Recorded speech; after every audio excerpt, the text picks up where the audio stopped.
Dernière chose que je peux vous demander, ça c'est à nos mamans.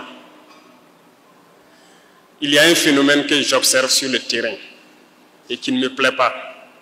Et je veux que chacun à son niveau puisse conseiller, voilà comment je peux dire, ceux qui sont sur le terrain.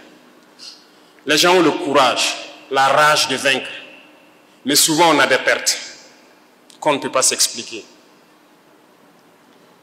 Vous comprenez? Et ça, ce n'est pas intéressant. Je dis toujours aux soldats, vous combattez, mais vous devez revenir raconter les batailles. Si vous restez, ce n'est pas grave, on défend la patrie. Mais il faut combattre avec rage pour revenir raconter les batailles. Et pour le faire, il faut rester concentré. Et qu'est-ce qui nous déconcentre souvent? Le téléphone portable. Mais nos chères dames, quand on part en mission, même si on fait 2 mois, 3 mois sans nouvelles, ça peut perturber. Mais il faut qu'on reste concentré. Il ne faut pas vouloir que chaque nuit, on ait appel vidéo ou bien qu'on s'échange les messages à chaque seconde. Ce n'est pas possible. Il faut laisser les gens concentrés. Hein? Il faut nous aider. Je le dis parce que ce sont les terroristes eux-mêmes qui nous disent. Il y en a qu'on a pris prisonniers, il y en a qui se sont rendus. Et quand ils viennent, ils nous disent que non, c'est à travers les téléphones qu'ils arrivent à réussir certaines attaques. Et ils nous expliquent ça. Ils nous disent que la nuit, ils observent dans nos camps à distance. Lorsqu'il y a beaucoup de lumière, ça veut dire que les gens sont concentrés sur les téléphones. C'est à ce moment où ils profitent de s'approcher. Et la journée, ils regardent. Lorsque les gens sont concentrés sur les téléphones, ils profitent d'attaquer. Ils peuvent s'approcher de la sentinelle sans qu'ils ne sachent. C'est les terroristes eux-mêmes qui nous disent ça. Donc vous voyez comment le téléphone est dangereux. Partout où les gens n'ont pas été surpris, l'ennemi ne peut pas. Mais si vous êtes surpris, vous ne pouvez pas. Peu importe votre armement, peu importe. Si tu es surpris, tu n'as même pas pu démarrer ton véhicule, tu fais quoi? Tu es surpris, tu n'as pas pu monter sur ton arme collective, tu fais quoi? Vous pouvez faire l'expérience, vous vous asseyez avec votre téléphone, quelqu'un va venir faire tout autour de vous. Vous n'allez pas savoir.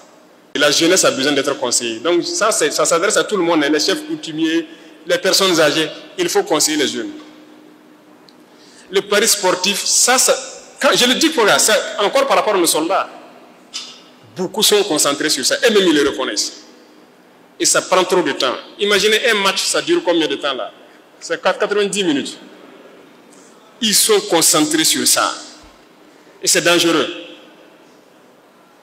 Vous savez qu'il y a des soldats qui se suicident à cause de ça? Il a parié, il a tout perdu, et puis il prend son arme et se bute. Ah non. Chacun n'a qu'à réfléchir qu'est-ce qu'il peut faire pour sensibiliser, pour empêcher les gens de faire certaines choses. Si vous avez un ami sur le terrain qui passe le temps à vous faire appel vidéo ou quoi, il faut éviter. Dites-lui de se concentrer. C'est comme ça que vous allez sauver sa vie. Je compte sur tout un chacun pour pouvoir passer le message, sensibiliser et agir pour que le téléphone puisse nous permettre d'avancer plus vite. Voilà. Sinon, les gens ont le courage, la ténacité qu'il faut et tout. Les soldats burkinabés n'ont peur de rien. Il n'y a pas cette zone au Burkina où ils ne peuvent pas rentrer.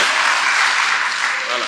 Dites qu'ils sont là-bas 1 million de terroristes. Si on dit aux soldats de partir, ils iront. Il n'y a pas cette partie du Burkina où ils ne peuvent pas rentrer. Donc ce n'est pas le courage qui manque. Ce n'est pas la ténacité qui manque.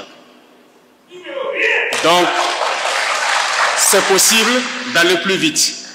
La preuve, on continue d'avancer sur le terrain. On va continuer d'avancer jusqu'à recouvrir l'entièreté de notre territoire. Et je souhaite donc que la santé soit au rendez-vous pour tout un chacun de vous dans vos entreprises. Que Dieu protège notre chère patrie. Que Dieu protège et accompagne nos forces de défense et de sécurité qui se battent sur le front. Et qu'ils reviennent nous raconter les batailles et les victoires qu'ils ont engrangées. Restez concentrés, la patrie ou la mort. Face 7, une autre facette de l'information au Burkina Faso.